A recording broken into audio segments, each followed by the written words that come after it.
Hello, everyone, and welcome to another edition of Taking Over. I am OLED Ed Fries, and I'm joined by the one and only, the natural Astrid Pizarro, back from her fantastic trip at the Royal Rumble. You can tell because I have no voice. Woohoo! So before we get going on this show, I do want to ask you, Astrid, tell us about the experience of being on Media Row before the Royal Rumble, and go ahead and talk to us about sitting with the media on the floor for the Royal Rumble, the event itself. Go ahead and give us a small piece of the behind the scenes of your weekend. Oof. I got to use nerve-wracking, to be honest. Standing next to a wrestler and thinking of questions on the fly, half of them at least, and making sure everything's running since I'm doing everything by myself. Being on the floor, Oof, it didn't hit me until I was there, so I almost cried thinking about it. But yeah, I'm glad I went for the pay-per-view. A lot of surprises that happened, so really excited I was there to witness everything in person. You got to see the entrance of Zelina Vega. You got to see Roxanne Perez, Tiffany Stratton, Jade Cargill, Jordan Grace again, for I think the second time in a week. Did you see her on the show that you went to for the tapings? Yeah, I met her, yeah. Okay, so there you go. So twice in 1 week you got to see Jordan Grace wrestle, which is just an absolutely fantastic time. You get to see the return of El Idolo. Yeah. Yeah, I mean, it was... and the dismantling of CM Punk, but we'll leave that for another day. Yeah, we're not talking about that part. No, definitely a great experience. It was nice to see a lot of people that I've met and make connections with online and real life. To meet the people from Body Slam and to meet people that I talk to very often, like an Alex, Queen of the Ring, or Isa, Demon Diva, that were so like welcoming when I saw them, and people like Adrian. I'm definitely gonna tell him later. But when he came over and he saw me, he recognized me and hugged me and thanked me for his, like, the support. And Bill from WrestleZone, who like recognized me right away, and I didn't think that was gonna happen.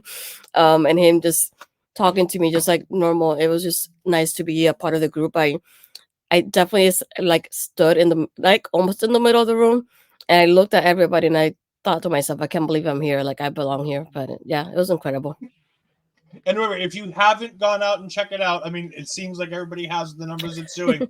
Please go ahead to Astrid's YouTube channel and go ahead and check out her interviews with the four people that she got a chance to interview. Who is it? We'll have to go and look and find out. But we're here to talk about NXT. We opened with the Previously Ons, which is feeling more soap opera with every week. I saw that as a tweet, and I'm like, it really does start to feel like we used to get it in the old days, like Previously On with WWE, but they'd gone away from it for so long. And now NXT is bringing it back, and I like it. Trickmelo versus the LWO. Just what a way to open the show. Right? Jeez. Go ahead and give your thoughts. It was such a fun match. I had no notes because I was just like watching and enjoying everything. And it's like that, such a great teamwork. And like I was telling you as we were watching it, I kept thinking, I love Trickmelo's attack team. Too bad it's not going to last too long. I was like, every time I see them, I'm like, Mark's fault. Why is this happening? I didn't ask for this. They're doing so great together. Like, that's all I could think about. Yeah. I know. I thought this was great. Trickmelo defeats the LWO. It was a fantastic match. Everybody did their part. And we finally got to see what that big knee, hot tag big knee is supposed to look like. Because Cruz del Toro stood there for it, as opposed to jumping like they did 2 weeks ago. So it was nice to see what that thing's supposed to look. And by the way, it's devastating when it looks how it's supposed to look. But that wasn't the end of the night for the LWO, because as soon as Trickmelo and get out of the ring, out comes Obafemi from behind and starts destroying the LWO, which brings out Dragon Lee. But you mentioned this, and I had seen it too. Trick goes to get ready to go help the LWO, and Melo grabs him and says, no. Just shakes his head. One quick shake. Nope. Holds him back. But Dragon Lee does come out to even the odds 3-on-1, because Obafemi is about as big as all three of them. And Obafemi still overpowers them. And then Dragon Lee goes to the top rope to try to dive onto Obafemi, who's not paying attention. And Oba turns around, and as he's turning, Dragon Lee jumps, and he slaps him out of the sky as if he were a mosquito. Just absolutely pancakes poor Dragon Lee's chest. My question: WWE and NXT have done such a good job revamping the LWO to make them feel like they're important and they belong. Did Obafemi just destroy all of that in one swift move? Yeah, pretty much. Yeah, I had no words for that. I was like, holy moly, like, don't kill him like that. Jeez. But yeah, it happened. Yeah, he killed poor Dragon Lee. Like, that one slap. It sounded bad. He nailed him with that one. Yeah. But like, it's just, I feel bad for the LWO because they've been doing so good and we've been building so well with the things that they do. And now all of a sudden, they don't feel important anymore because one massive, giant brick meat house, but one man destroyed them. But it was a good match. The beatdown looked great. And it makes Obafemi look incredibly strong. So I can get over not having the LWO look strong to make Obafemi look like a big deal. They're putting all their eggs in this Obafemi basket, and I love it. Yeah. We then get GM Ava backstage with Ridge Holland, who's trying and failing to get a match with all three members of Gallus. Mark Talks Wrestling's favorite tag team in the entire world. Lexis King comes in and starts doing Lexis King things, which mostly means I stop listening because it's Lexis King talking, and I really can't be asked to listen to him. Like, he's not bad on the microphone, but I just don't care to listen when he talks. He presents Ava with a shirt. He says it's of the top selling shirt on WWE on WWEshop.com. So I expected it to be either a Trick Williams shirt or one of the R-Truth shirts. But apparently, it's a Lexis King shirt. Sure. Didn't know he had merch. I'm sure the registered Lex offenders are not. By the way, is that a good idea that they go with that now? Looking back on hindsight, is that a bad idea going forward? They should really drop that now, right? No comment. Okay, Triple H. Yeah. Okay, Triple H. No comment. No, but I mean, yeah. Looking back, it's probably not going to be. Wait till Sunday to see what the top selling merch items. I would love if they published the sales of that thing. It will be great. Barry's right. Ava wasn't completely terrible. I've always thought she's been relatively decent. People are judging her based on her father. They need to stop. She's not her father. She won't be her father. She's never going to be her father. So stop judging her to that and just judge her based on what she's got going on. And what she's got going on is a half decent promo ability. She's not great. She's not top tier. But she doesn't have to be. She's a GM right now. Mm-hmm. So for right now, all she has to do is the bare basics. And I think she's really doing a good job at doing just that. She sets up a match between Ridge Holland and Lexis for later on tonight. We then get Tatum Paxley backstage caressing the photograph of Lyra Valkyria. That was creepy. Nope, Barry says, I'm not. I think she's terrible. I'm like, all right, well, at least you're fair and honest. Can't ask anything more than that. Lyra comes in, and we go ahead and we hear Lyra talking to Tatum, talking about how she didn't want her to attack Roxanne. Why would she think that? And Tatum says, well, you said she's taking up all your time, so I had to get rid of her. That's not what I meant. I wanted to have a match with her. But it was code to take her out and put her through a table. No, it wasn't. This promo was so unnecessary that when they had Lyra Valkyria on commentary in the next match, Booker T didn't know it happened because he kept repeating the exact same things that Lyra had just said, with Lyra sitting there and Vic literally looking at him like this. What the hell was this segment? I wonder that's what happens when they don't play those kind of videos in the venue, because it doesn't happen all the time. So I was wondering maybe that's what happened, because if it was me, I would play for the audience, because it's not how they're supposed to react if they haven't seen it, because they're actually watching the show live. So that's the only thing that I was thinking of. It's like, I wonder if they played it on the giant screen. All right, well, maybe, but you would think that Booker T and Vic would have had something of this fed to them. Like they would have on their rundown sheet. this is what happened and this was what's said. Because it's ridiculous that Booker can't for 2 seconds figure out what the hell's going on. Mm-hmm. We then get a showcase match, a squash match, a very short women's match between Tatum Paxley and Roxanne Perez, where Roxanne Perez defeats Tatum Paxley. Kind of by the book. Exactly what you thought would be. Tatum can't focus on Roxanne. She's too busy trying to impress Lyra. Lyra and Roxanne lock eyes on the inside of the ring, outside of the ring. Tatum attacks Roxanne again. Lyra has to come in to take Roxanne off of Tatum because Roxanne gets the better of Tatum. And the three of them stare each other down. Well, the two of them stare each other down. And Tatum just looks up lovingly over at Lyra Valkyria. I'm going to say it now because I don't want to say it, but I think it has to be said. Is the Stand and Deliver match really going to be Lyra Valkyria versus Tatum Paxley? It almost feels that way at this point. I don't know. I got that vibe too. I feel like at the end we're going to get Tatum saving Lyra during the match. And maybe Lyra doesn't notice it until later. And then there's some kind of confrontation leading up to them getting that match. But it feels odd at the same time because you obviously used to have Lola versus a Factor. Obviously, she's not going to win the title, but she still hasn't had her championship match. And it's like, I feel like there's people like Blair Davenport who are getting built up to go towards the title like that. And she gets one moment and she's done. And it's like, it feels weird. I don't know.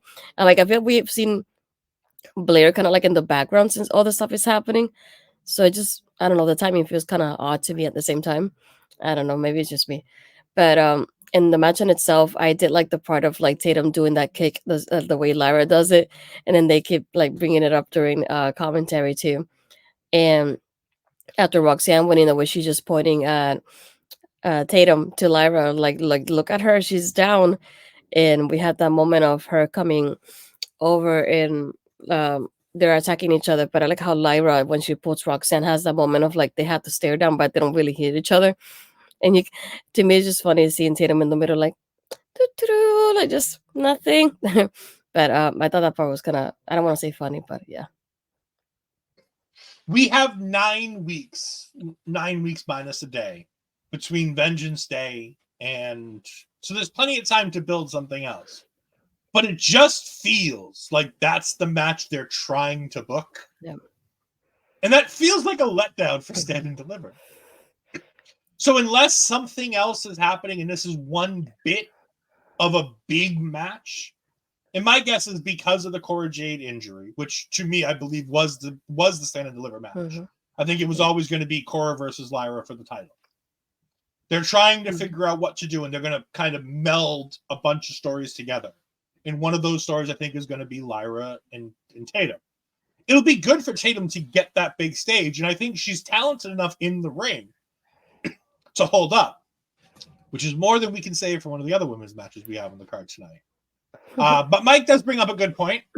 Booker T might have been too busy trying to message Triple H to get Jacob Fatu signed. And honestly, if that's the reason, I'm fine, because if we can get Jacob Fatu in NXT, I'll take it. Anything to steal more time away from Bobby Munson on Thursday nights. By the way, if you do want to watch Jacob Fatu, you can go ahead and see him this Saturday. While you watch it right here with Bobby Munson on the MLW Watch Along, and I believe it's Fightland, is this month's event for MLW.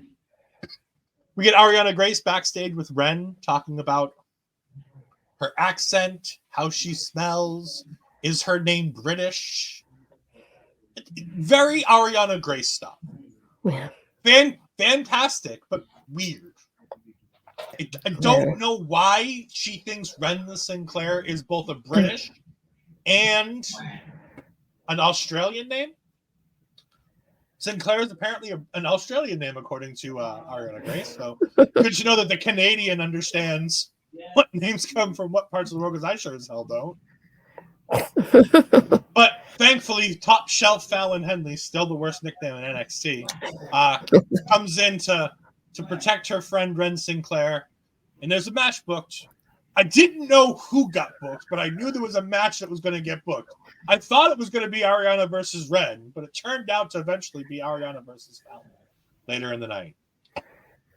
And Big Card comes in. Yes, Ed is repping MLW. He is coming around. No, I want to steal all the talent from MLW so that we can have them in NXT. Like we're going to have apparently Kazuchika Okada, if you believe the weirdos on the internet, who think that just because Kazuchika Okada's PWT store is getting shut down, that means he's not going to AEW. That's not the case. They're probably just moving his merch from his PWT store to the AEW shop store. Because I highly doubt that man is coming to NXT. But if he does, my God, we're going to have the Rainmaker. Yeah, don't think so. I don't either. Okay. Every show has to have highlights, and every show has to have lowlights. And now we have Lola Vice versus Elektra Lopez. Uh-huh.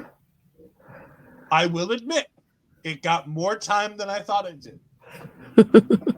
I will admit, it was the worst match to not have the picture-in-picture commercial break. Because every other women's match on this card had a picture-in-picture women's break. I really wish this match would have had that. Elektra did really well. Lola did about as good as she's ever done. That being said, I really hate beating Elektra Lopez on her way out the door going to SmackDown to join Legado Santos and Friends. Legado del Fantasma. It's not Legado del Fantasma. Then what is Wilde it's like Santos and Friends. It'd be like Barney and Friends, but Santos and Friends. Him with his weird rug serape. By the way, I want the rug serape he was wearing at the Rumble. That thing looked fantastic. I want it. And it is a serape, right? I'm not wrong, right? The big thing that Santos wears that looks like a rug. Yeah. Speaking of MLW, we got Papa Smokes jumping in the chat. Hello, Papa Smokes. The second biggest Taylor Swift fan in the chat. Barry Monkey says it was effing awful. I agree. I did not say this match was awful. I just said I wish it happened in the picture-in-picture break. It was a match, and it happened, and the bell rang. That's what happened. I mean, I want more for the women's division in NXT. And more importantly, I want more for Lola Vice because they want to invest in her. So I want to be invested. However, the talent needs to measure to the investment.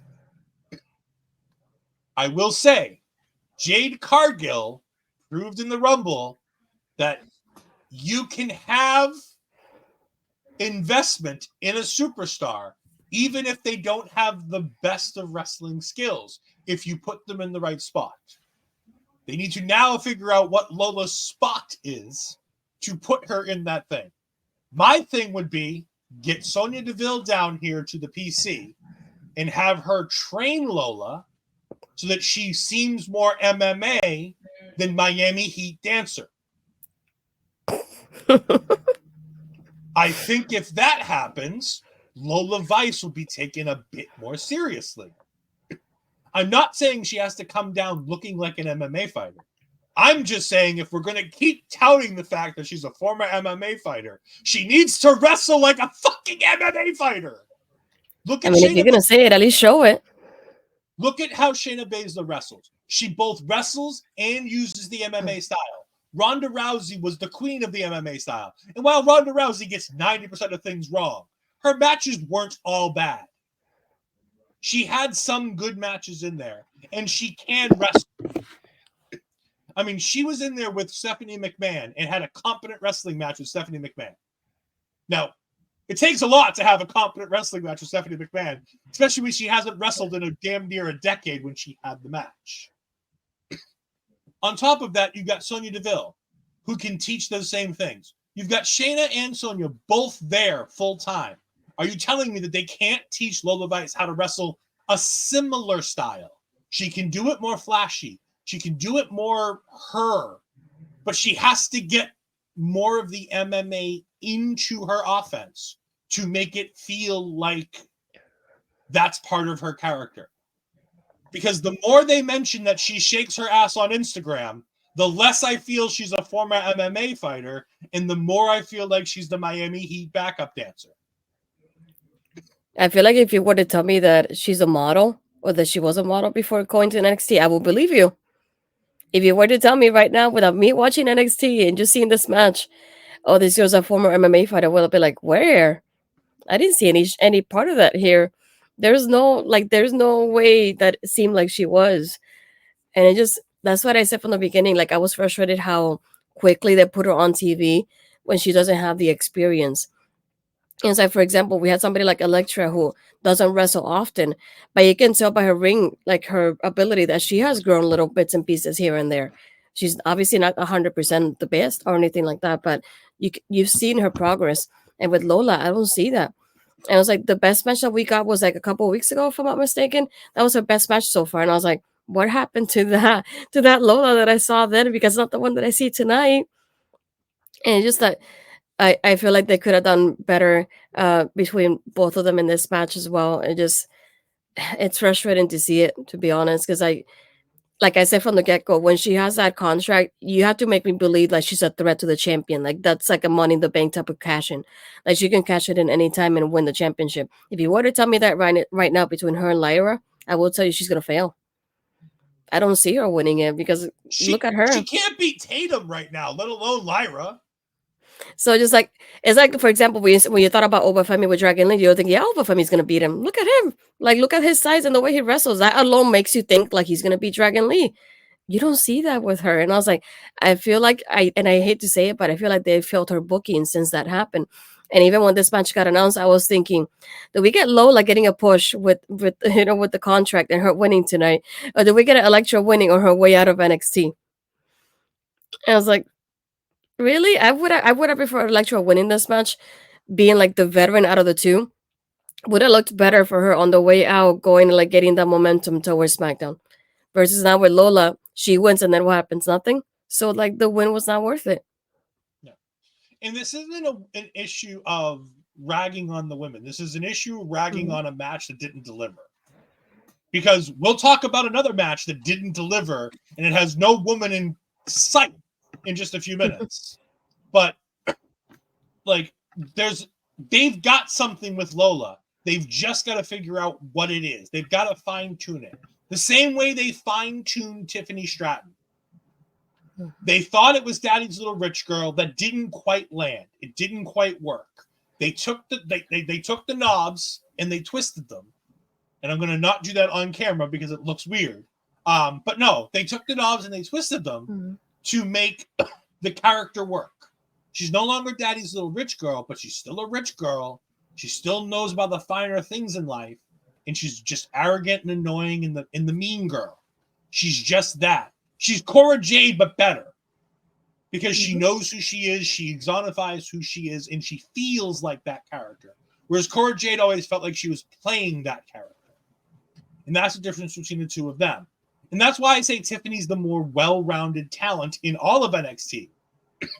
Because she wasn't ready when they first debuted her. But every week she got better. Every time we saw Tiffany Stratton, she got better. And she's gotten more and more comfortable in the ring, more and more comfortable on the mic, more and more comfortable with her attire, more and more comfortable with everything, to the point where she was in the final 5 of the Royal Rumble, and she didn't feel out of place. She felt like she belonged with some of the biggest stars on the main roster.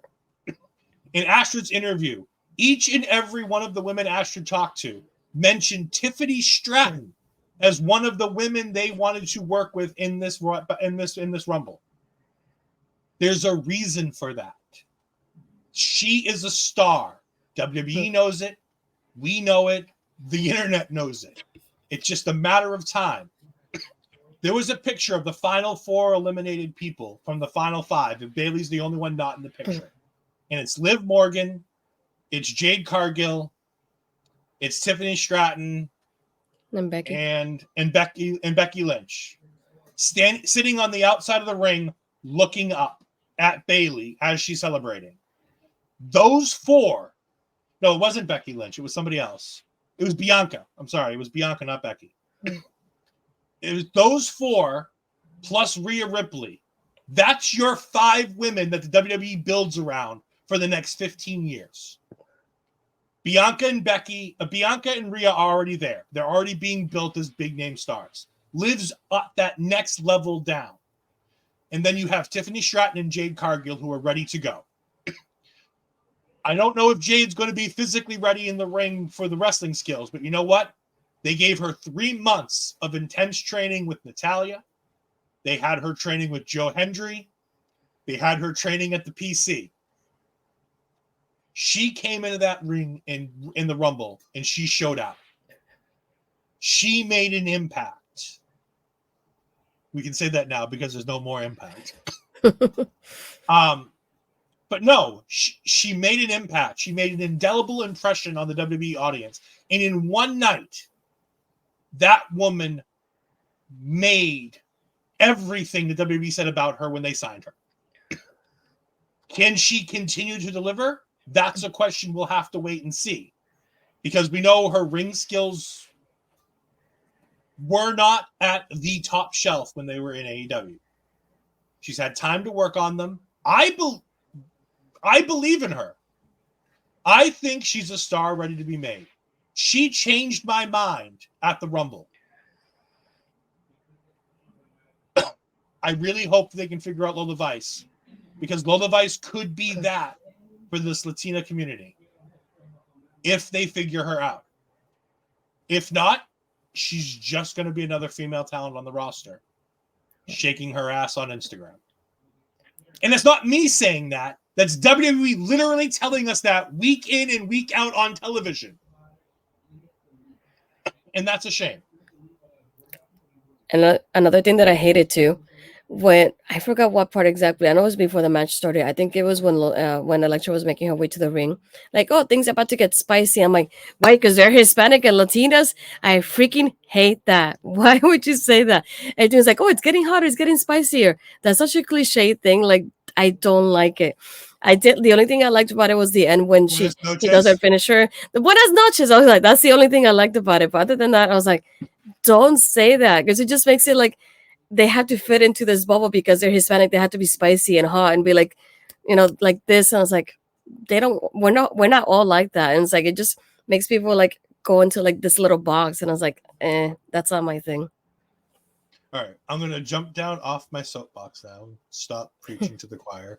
We have Dijak backstage in his little office, looking over the brawl footage when Joe Gacy comes in and starts having a conversation with him. He says he's going to keep getting up and keep getting up no matter how bad that he gets beaten down. And by the way, he did take the what are they called? The wood pieces that get stuck in your body. I can't think of the name right now. Dijak.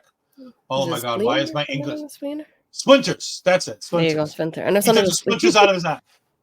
My English is often as worse as yours, which is sad. He took the splinters out of his ass, and he's fine.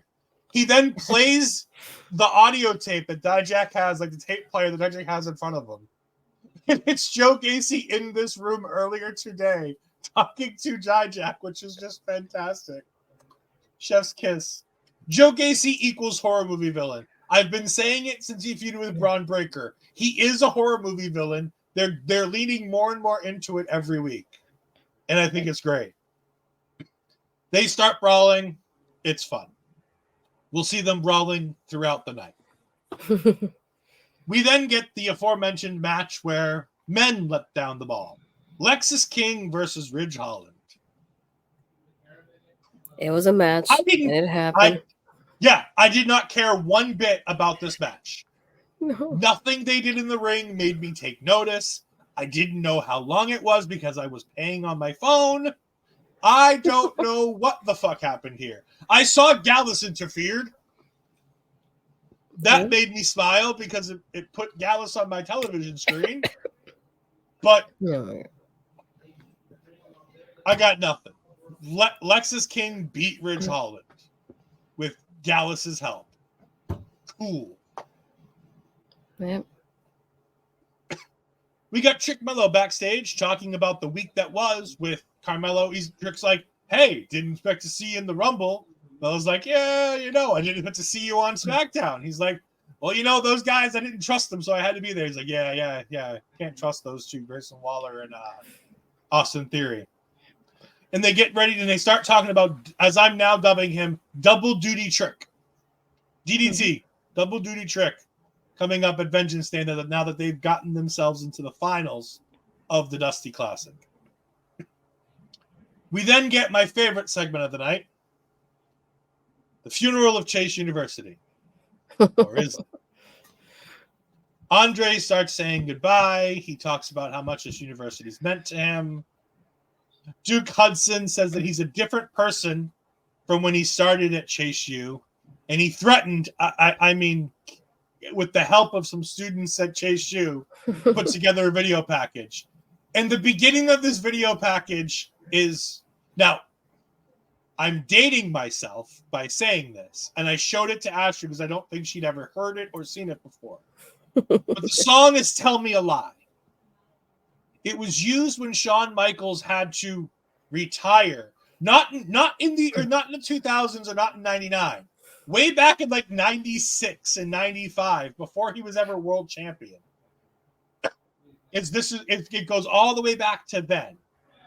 And it was the tribute video that they used for Shawn Michaels. And it made an indelible mark as a little HBK mark that I used to be.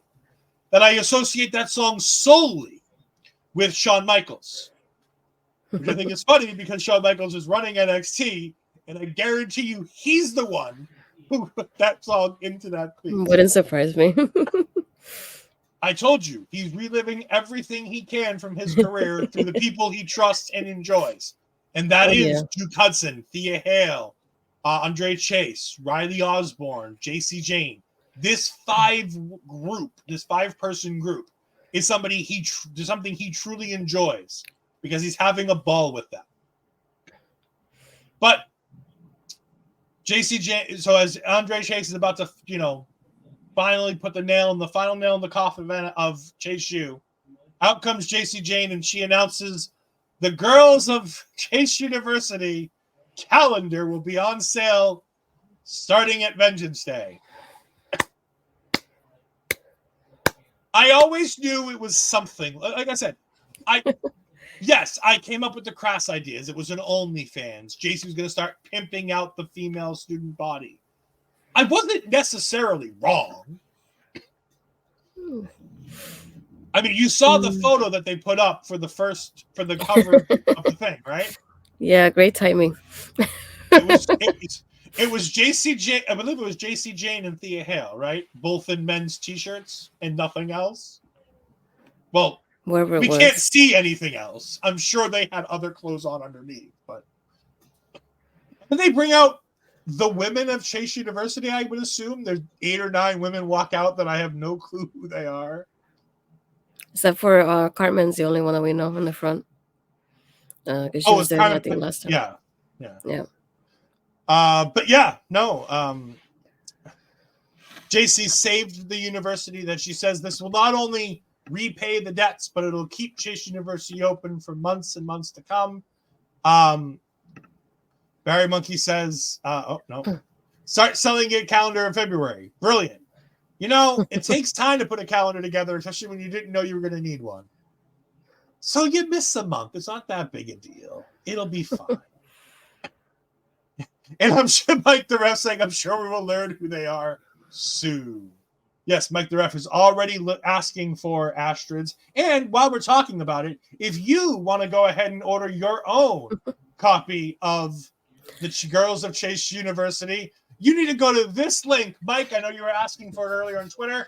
I'm going to leave it up for a couple seconds so you go ahead and scan that QR code so that you can have this WWE Shop affiliate link that gives a little bit of money to our own Astrid Pizarro as she can recoup some of those funds that she had to spend traveling to the Royal Rumble this past weekend. You can go ahead and go buy the exact same WWE stuff that you were going to buy anyways. Buy your significant other a Cody Rhodes I won the Royal Rumble t-shirt. Buy a Chase U Girls calendar.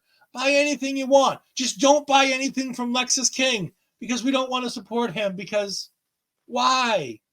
He's creepy. We don't need to support him. But go ahead and use this link. It'll be great. And this one, I don't know if they have it, but I'm gonna check if they have another one because I want another one. The Royal Yes. poster shirt. And then this one, because I was there. But if you're looking for other merch that you might want to rock at your next wrestling show, you can also check out this shirt right here with Astrid with For Your Wear. You can go ahead and go to scan the QR code there or go to foryourwear.com/astrid-pizarro/ again. You can go ahead and pick up this wonderful shirt that has Astrid's face on it that you can see being modeled by the lovely Miss Mel and our own Mike the Ref. Figure we get all those out of there. But you're ruining your first. Oh, let's not talk about 41. We just did 40 last week. That's enough for now. I have now started to plot on all my friends. Specifically this friend. Oh shoot. I'll be sick that week. That's fine. I'll surprise you before your birthday or after your birthday. I'm sneaky. I'll be fine. No, there will be no our local establishment, no naked Ed lying on a fur rug in front of a roaring fire. No, I don't want to see that, let alone anybody else. And I think we just killed Astrid. We have a segment with the family talking about how important Rizzo is to the group by saying when we have this problem, we go to Riz. When we have that problem, we go to Riz. I don't fucking care about Rizzo. I really don't. It has nothing to do with her being a girl. It just has to do with her, period. I don't like her. It's the accent. Annoying. No, I don't really mind the accent. So, here's the thing. Everything about WWE NXT, we've been talking about this for years. Whether it be NXT that we were talking about it, or whether it be on Taking Over. Authenticity. You want to know the difference between the segment we had here with the family and the segment we're going to have later with OTM? Authenticity. Mm-hmm. The OTM segment felt authentic. I don't care what they said. I felt their vibe. I felt their personalities coming through because it felt real. It felt natural. It felt like four people just sitting around having a chat. The family's thing here felt like a promo, and I hated it. Which is sad because I love Tony D'Angelo. I think Stax is pretty good. But, man, this Rizzo character is ruining the family. Barry says, these gang storylines, I've just had enough. I'm not opposed to faction storylines. I get it. It's something that Shawn Michaels and Triple H both really enjoy as a faction. Mm-hmm. But at the end of the day, it just... something's off with the family right now. And it's Rizzo. It's 1,000% Rizzo. She's what's wrong with the family. No. Bad Mike. No. You couldn't pay me enough to take that photograph. You could not pay me enough to take that photograph. Anyways. We then get a segment of Brooks trying to fit in with Fallon Henley again. I don't feel bad for him. No tears. I laugh at him and his failure to find other friends. Damn. He's like, let's break up, and then a couple weeks later, well, Bad Mike. I miss you guys. Bad Mike. Mike says Photoshop challenge accepted. No, Bad Mike. But no, Rook's trying to fit in with Fallon Henley. It's no good. Mm-hmm. We get all of Chase U backstage. Oh, by the way, talking about the calendar, I almost forgot to mention this.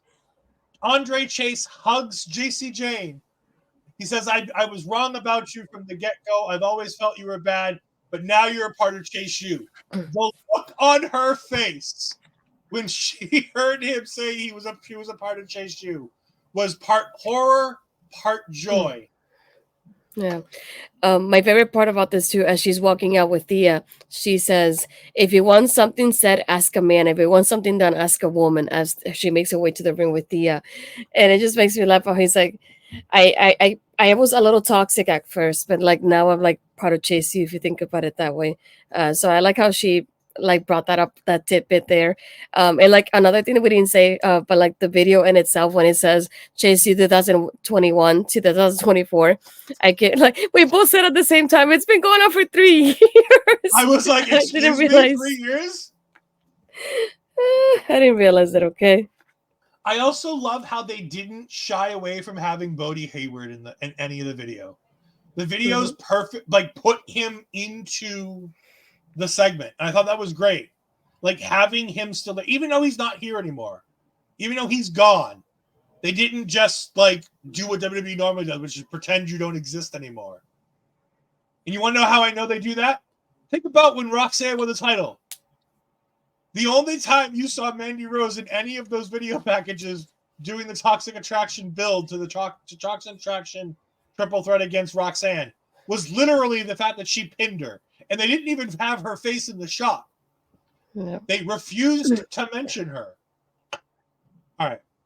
All this is to say the Chase U people are backstage and they're excited. And then Lexis King comes up being the creepy dude he is. I know who he reminds me of, but we're not going to mention that here on screen. And he asks for a signed calendar. To which I forget who, I think it's Andre who says, dude, you're gross, or something like that. Yeah. Mm-hmm. But Riley steps up and he goes, dude, why do you got to be the white knight all the time? Just step back. And he's like, get in your place. He's like, I am in my place. My place is right here between Thea and JC. And I thought it was convenient. He didn't say next to Thea or JC. He said in between. Mm-hmm. He's going to come in between Thea and JC. Yep. I don't think that was accidental by any means. That specific choice of wording. And then Dijak and Gacy come fighting through and the segment ends. We get Fallon versus Ariana here, and I'm going to let Astrid take over on the chat here about this one.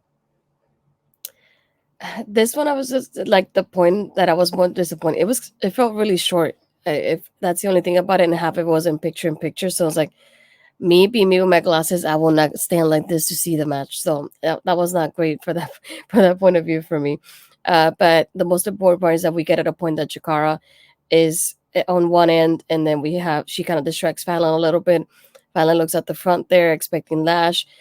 I didn't like the timing of this, to be honest, because she looks to the front and she knows Lash is coming. She looks to the back, and then she looks back to the front again, and still Lash is able to kick her in the face. Like, you should have seen her coming from the first time you looked. And she still got the kick. But anyway, Ariana picks up the win thanks to the help from the girls. And then Wren is just sitting by ringside like, ooh, she won. Ooh, but like she didn't do anything to help her either.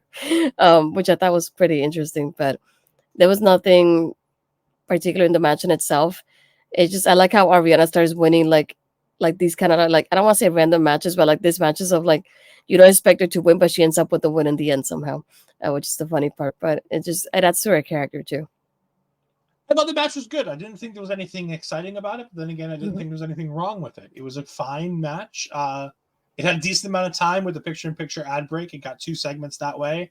How you miss Lash Legend walking up as big as she is a mystery, but you know, shit happens. Yeah, Wren needs to work on her. She felt guilty for not being able to help Fallon and everything, but at the same time, she didn't have a look of guilt on her face. She had this other look on her face, and I don't know what it is. But Barry Monkey's correct. As I say every time, Ariana Grace is going to be a star. I agree. I think she could be on the main roster tomorrow. I think she could be on SmackDown this Friday and fit right in. I think her wrestling skills need another year in NXT, like Santino agrees. He thinks the opposite of me. He wants her to stay in NXT to get that year under her belt in NXT. But he thinks that she could go on the main roster right now. I want her to stick around to get a little bit more wrestling skill, but I think she could wrestle at a main roster level right now. Maddie looks as confused as Ed when we talk about her history. Yeah. Again, NWA Women's Tag Team Champion. That's literally all I know about her. Other than that and the hair comment that she made that got everybody angry at her. For what I don't know, I mean, Bianca's hair is gigantic. I don't understand why, if you question that it seems like it's a big deal. I know I'm not the person to make that comment, but like, I don't get the issue, but apparently that's probably part of the problem. If I don't see the issue, then that means I'm part of the problem, which, okay, fine. We then get the OTM promo, and I love this. I thought this was great. They didn't say anything interesting. Not one word of what was said in this promo was interesting, but the feeling was interesting. I felt what they were talking about. I felt like they were a unit. They were talking about how Jada's different and how people treat her different because she looks different, she talks different, she hits different. None of it's important, but it has that feeling that makes me want to see more about them, learn more about them, see them more on television. They drew me in. And again, my saying they didn't say anything important is more about the writing of the promo than it is about the way they did it. Because unlike the family, I bought into all of the little basic things that they were saying, but it didn't move me because I was moved by the way that they feel like a legit unit. The four of them sitting in those chairs on that set street in front of that house, whatever it might be, being someplace different, making the look of the place feel like something that they came up with. Having them sitting in that circle reminds me of sitting with my friends when I lived in the trailer park when I was growing up, and just sitting around a circle and just chilling with your friends at night. It resonated with me because I remember living that life and, not having the house and just being with a group of people and being a little bit less than. That made me feel something. And so I connected with this promo, not by the words, but by the way it was set up and the people that were part of it. It brought me to a time and a place that I can distinctly remember. And that's what I love about this group right now. And Reggie sucks, and he doesn't belong in this group, but every week he feels like he fits more and more. And I don't know if it's Reggie, and I don't know if it's scripts, and I don't know what the fuck it is. But with the addition of Jada, they feel complete. She was a missing piece that I didn't know they were missing. She brings that group together, and she relates so well to Lucien, and she relates so well to Bronco. And then Scripps is there to just have the ability to say the things he needs to say to do the WWE thing, to get the point across, because he's been here long enough to know how to do the WWE thing. That these young talents can learn to make mistakes and to cut generic promos. But as long as they make me feel something, I'm down with it. I want them to not only win, I want them to at some point win these NXT tag team titles. Not only do I think they're going to win the tag team titles, I think they're going to win the tag team titles off of Trickmelo. Because I think this is the route that you go. You have the next 9 weeks to build. And I've started fantasy booking in my own head, and that's a problem, was I shouldn't do that. But here's what I do. At Vengeance Day, you open the show with Trickmelo versus Braun and Baron. And Trickmelo get the win. They find a way to work together, they get the win. They get the chance at the tag team titles. In 2 or 3 weeks or 4 weeks, you have a big NXT show. I don't care what the hell you call it. Something in March, so it's probably spring break. Because that seems like that Marchy type show that they do. And on that show, I think you put Trickmelo over the family. And then I think between then and Stand and Deliver, you have OTM come out and beat them for the titles on the road to Stand and Deliver. And because I don't want them to have that match at Stand and Deliver. I don't want Trick doing double duty on that show. He's doing double duty at Vengeance Day. That's enough. But I think there's a way between the next 9 weeks that you can put the titles on Trickmelo and then get it off of them in a way that makes sense. And I think it all revolves around Carmelo Hayes turning heel. And I think Carmelo Hayes doesn't turn heel until we get to that point. And I think you build it literally as close to stand and deliver as you can do. 3-4 weeks at most is when Hayes turns heel on Trick. And I think that's what you do. And that's how you build that match. I also have Trick win the title from Ilya at Vengeance Day. Because again, I will say it till I'm blue in the face. Melo versus Trick needs to close out Stand and Deliver. It needs to be the main event. And to guarantee at the main event, it needs to have the title.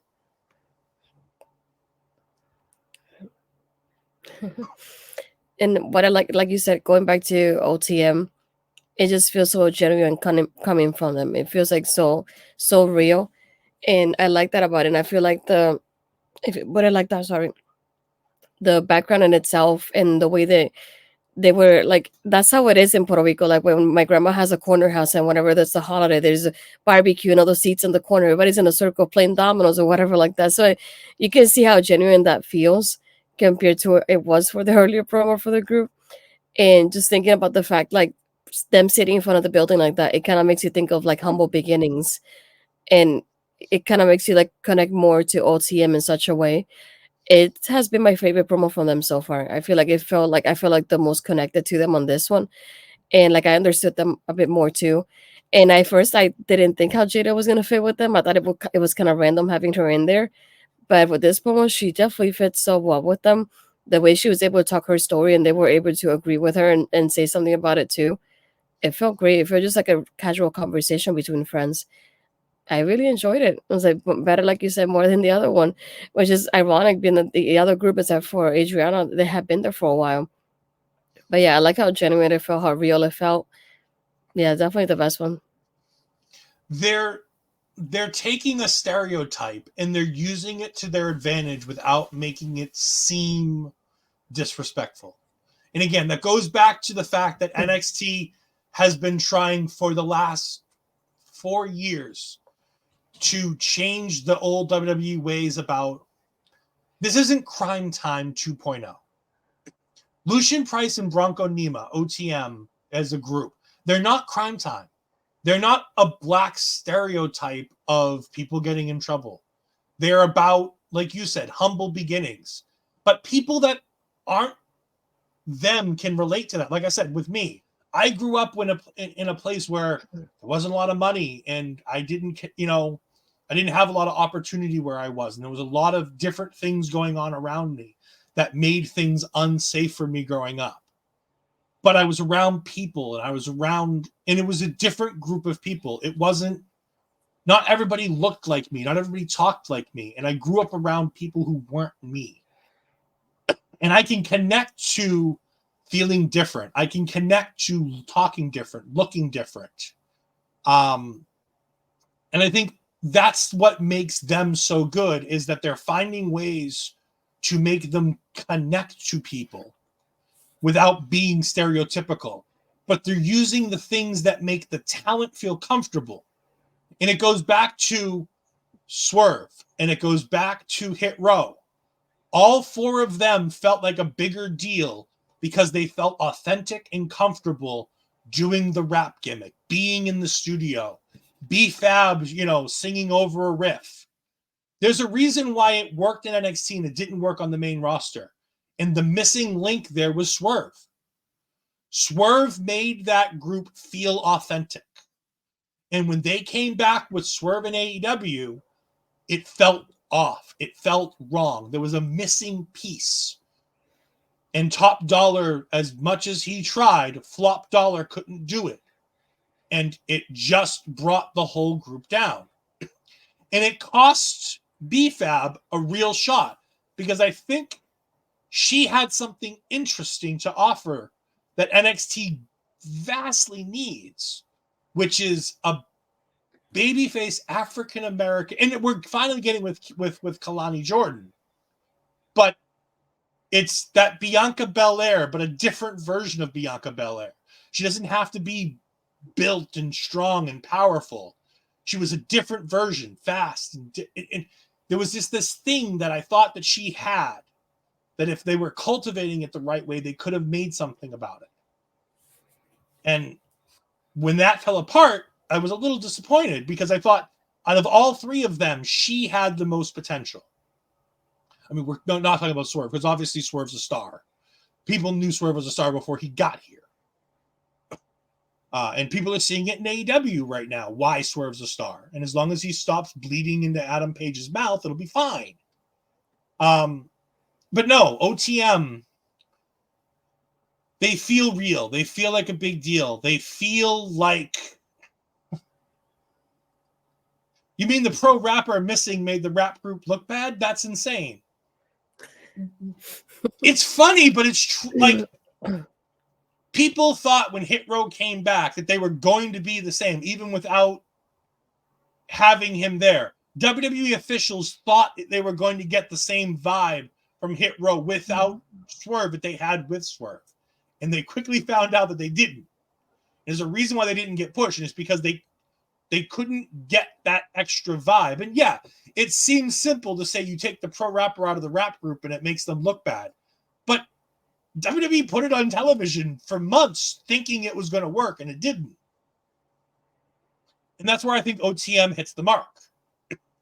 Because they're not... None of what they're doing is going to offend people. Because they're just seemingly being them. And I really hope that continues.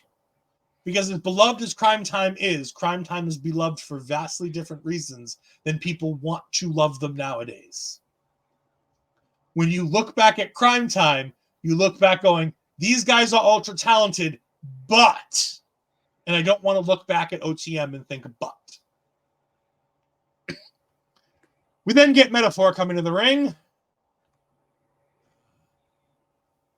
But thankfully their entrance was... But I was saying, but first, thankfully their entrance is vastly interrupted by Joe Gacy and Donovan Dijak fighting on top of a big, huge production truck, the back end of a production truck, over a big dumpster. And they fight back and forth, and Dijak eventually kicks Gacy off of it, and he does his best Jeff Hardy impersonation, swanton bombing himself into a pile of garbage with a fantastic sound effect of him slamming into garbage. I love this. I thought it was great. I thought this was great. It's stupid. It's dumb, but it was fantastic. Yeah. Mike the Ref saying, OTM feels like Crime Time without the crime. Feels less gimmicky. It does.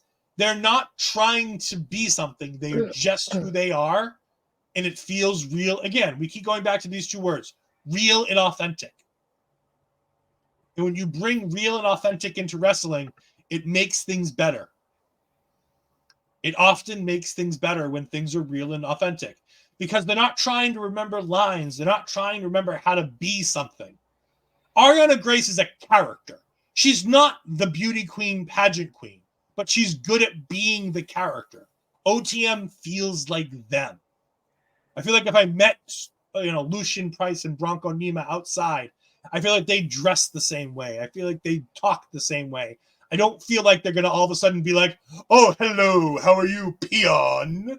I don't feel like that's what we're going to get out of the two of them. He also says, Gacy and Dijak around a dumpster. These segments felt like a dumpster. Oh, Joe Gacy and Dijak was one of the best things on the show.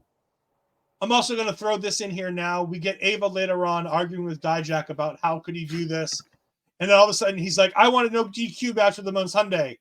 And she's like, I don't even know if he can wrestle, let alone you and him get a no DQ match. And all of a sudden you hear Gacy, bang, bang, bang.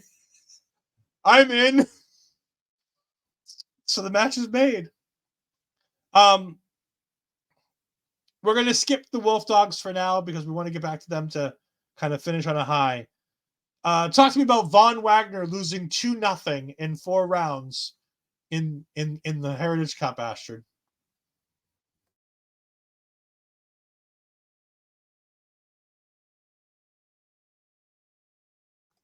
Astrid, you're muted again. Stop. Okay, There there we we go. go. Start at No, the you beginning. froze too. I got scared. It was my computer. Okay. No, I was laughing with the kids at the end, though. I had to point this out before I forget about it. That when Vaughn loses, one of the kids is like he's looking kind of like at the camera guy, and he starts putting his thumbs down, so you can tell somebody said something to him. Come on, Mike. No. Um, but no, I liked the match. I think it was fun thinking of. I feel like Vaughn almost had a chance, and I was waiting for that moment of him winning it because I would have been so happy for him. And it's like first we get Noam getting the first. I'm like, okay, fine, no. And then once we get him in the submission and he gets saved for like the cat by the round ending, I was thinking, okay, we still have a chance. There's still a chance happening here. And then when the third one happens and it just over, I was like, no. It's like again, I'm gonna say it again. I'm tired of Noam Dar being the Heritage Cup champion. Give it to somebody else. I'm like, it would have been so nice, so much nicer to have the kids at ring, like in the ring with Vaughn celebrating with the Heritage Cup, especially when Noam is obviously just dismissing him and not thinking he's gonna win it. I feel like that would have been a better like picture at the end to put it like that. I did like how Vaughn, even at the end with losing, he comes up and I like how you can see Orr in the background setting up for his moment and waiting for his cue as he's clearing out the table. You think he's gonna power bomb Noam Dar, then all of a sudden Oro comes in, and I also like the fact that he picks up Oro, but he kicks Noam Dar from the side, and he still power bombs Oro. I was like, the timing of that was really nice, and I love how the crowd just pops not only for the table to begin with, but for the power bomb too.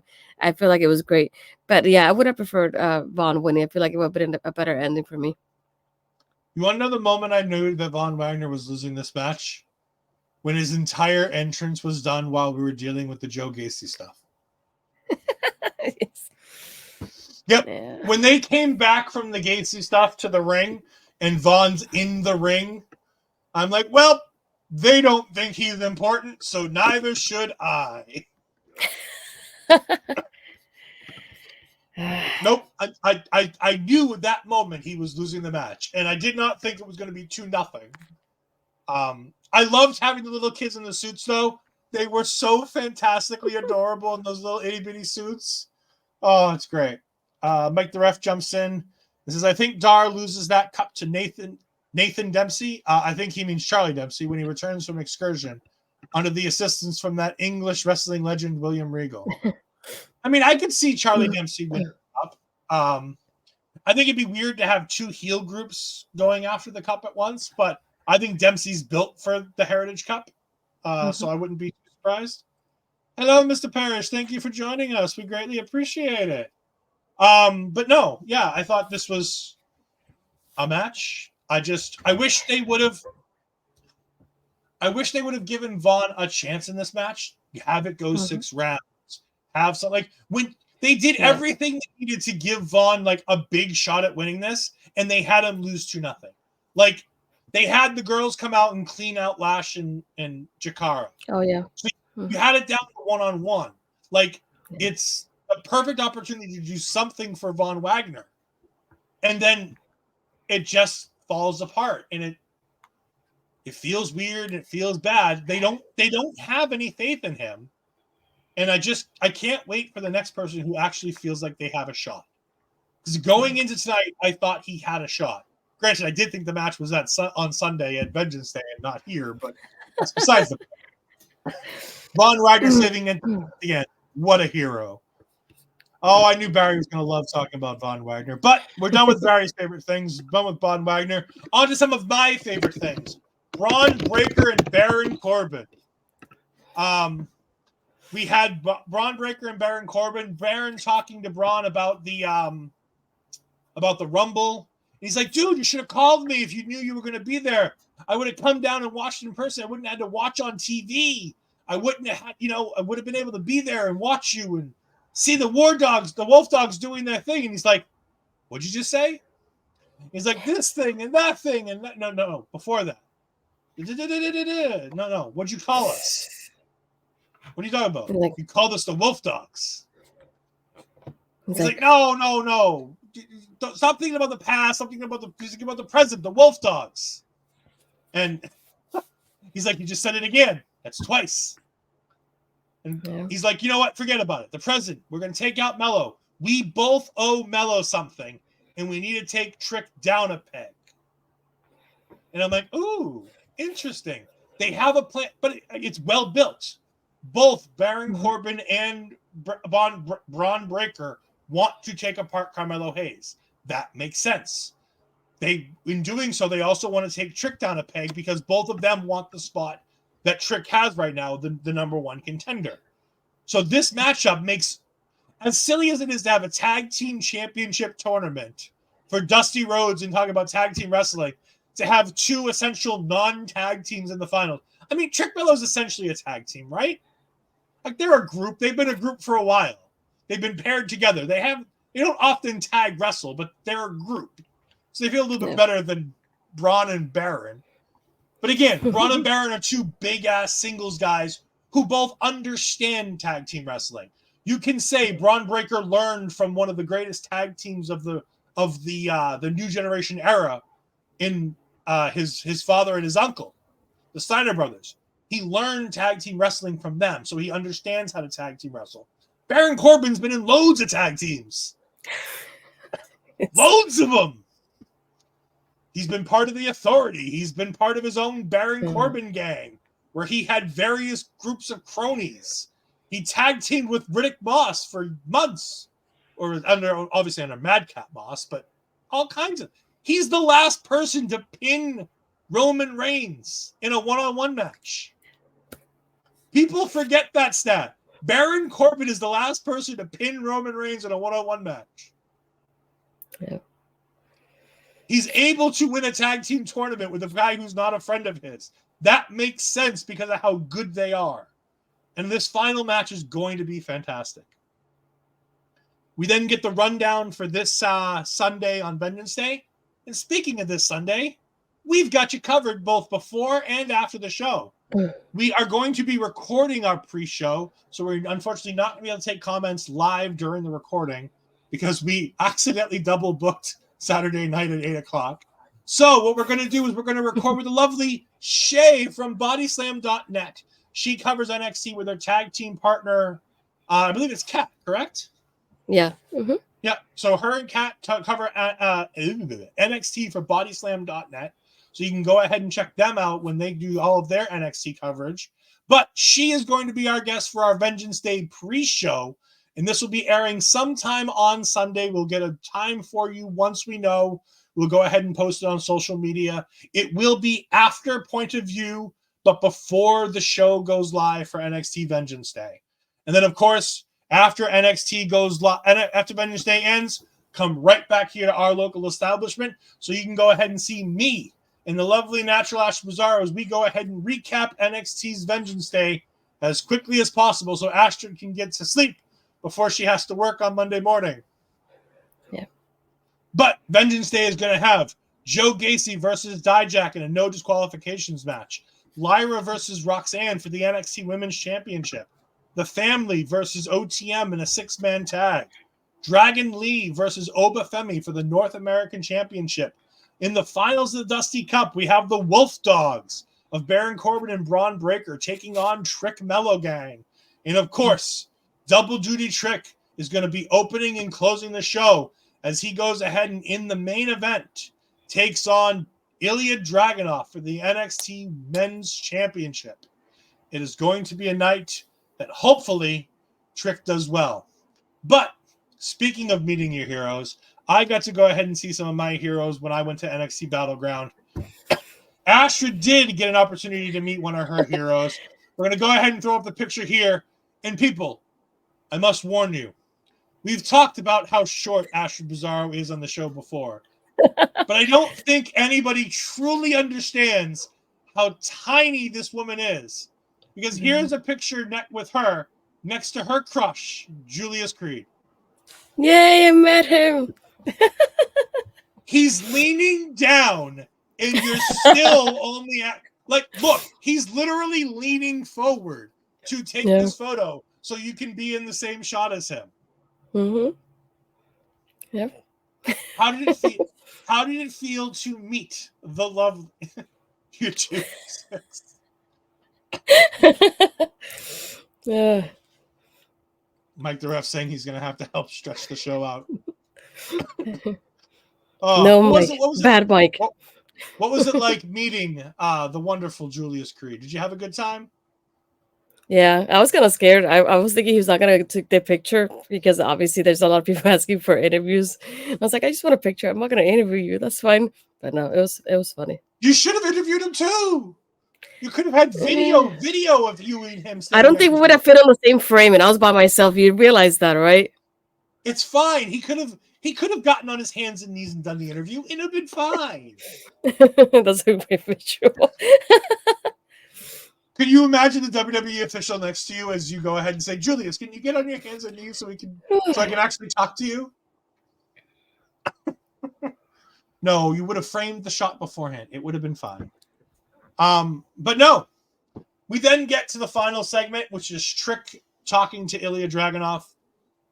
It was fine. Trick was a little surly. He's starting to believe the bullshit that Melo's feeding him.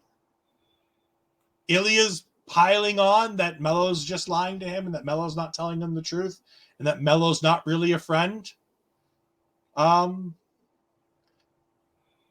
Ilya does his whoop that Trick and he goes for the fist bump and Trick just kind of pushes the fist bump down and goes, no, not tonight. Tonight's about me getting my championship. Tonight's about me being able to take my place in the front and center. And Ilya keeps bringing up Melo, and Trick's like, look, it's not about Melo. And Ilya's like, I know. I need you to know that it's not about Melo. It's about you. It's about me. He says, I've done more for you in your career than Melo has. And Trick's like, no. When I'm not playing these mind games, I'm not buying it. And then they go for the hug at the end. And Trick puts his hands up like between the hug. He's like, nope, we're not doing this because I saw what you did to Corbin. And I'm not pulling that shit. And he pushes him away. Ilya looked hurt. Because he respects Trick. He respects Trick and the abilities, and he respects Trick as a man because Trick could have demanded this title match at any point. As soon as Ilya was healthy, Trick could have demanded this title match and go, you owe this to me. I don't have to wait to Vengeance Day. I can have this whenever I want because you owe it to me because you were the one who had to back out of the match because you weren't cleared. So as soon as he was cleared, Trick could have been like, me and you tonight on NXT. But he's going to pull double duty. And I really hope Trick goes 2 for 2. I don't think he's gonna. But if I was fantasy booking it, he'd go 2 for 2. I might cry that night. I don't know if I'll be able to do the show afterwards. You might cry. These are my boys. I'm going to have to see Melo turn heel. I haven't seen Melo play heel in almost 7 years since he was here in Chaotic Wrestling, which, by the way, I'll be back there on Friday night. I can't wait. I'm super excited. I get to see Jake something. I don't know what his last name is, but it's something. They keep putting something on the thing. You figure they know the name of the talent, but, something. Something? No, just Jake something, not something. Anyways, Ashton, where can the good people find you for the rest of this week? Well, you mentioned it already, but we're recording it on Friday, but hopefully after Point of View with Bobby, we'll air our preview with Shay, and then after Vengeance Day, we'll do the post show. Everything else you can find on my YouTube channel. Like Ed mentioned, the interviews from the Royal Rumble weekend, I will post them individually as well, but it's just one complete episode, I guess, if you put it like that. I want to thank Doe Cassidy and Body Sam for the opportunity to be there. If not, I would have been part of that this past weekend. Definitely a dream come true for me. Aside from that, you can find me on my Twitter and Blue Sky as Astrid, and then Astrid and Pizarro 20 on Threads and Instagram. You're muted. We did. Go on her YouTube channel, youtube.com/Astrid Pizarro to go see the interview. You really should check it out. 500 people have already. Almost. And you can follow me on my Twitch. I'm almost at my follower goal. I got 95 out of 100. There you go. Follow her on Twitch. We simulcast this every week on Twitch. And you can also, hopefully, if you start following Astrid on Twitch, she might start doing other content on her Twitch page other than just this show. Maybe. But of course, you can find me on the Twitter machine at edfries12584. You can find me where I simulcast all my content on twitch.tv/edfries2002. I've got some content coming up. As we know, we've got, like we said, Sunday is going to be jam-packed of NXT coverage from the Taking Over crew, as we have a pre-show with Shay Sawyer, and we also have our post-show with just me and Astrid. Don't forget, we got Taking Over next Tuesday, and we've got Talking Takeover coming soon. Because Ashton was apparently very busy getting ready for the Royal Rumble and couldn't record. That's a big deal. But no, we'll have Talking Takeover hopefully sometime next week. I'm hoping to have Talking Takeover where we're going to be going ahead and talking about NXT Arrival. So keep your eyes out for that. Also going to be new Marvel talk coming up as we do the MCU rebound of Iron Man 2. We got some confirmation that we can potentially expect X-Men 97 to drop in March. So I'm very excited for that. So that'll be fun to see if that actually happens. And we'll have some episodes recapping the wonderful X-Men 97, which if you haven't seen it, the animated Fox X-Men it's a piece of comic history. It's not good, but the theme song is iconic.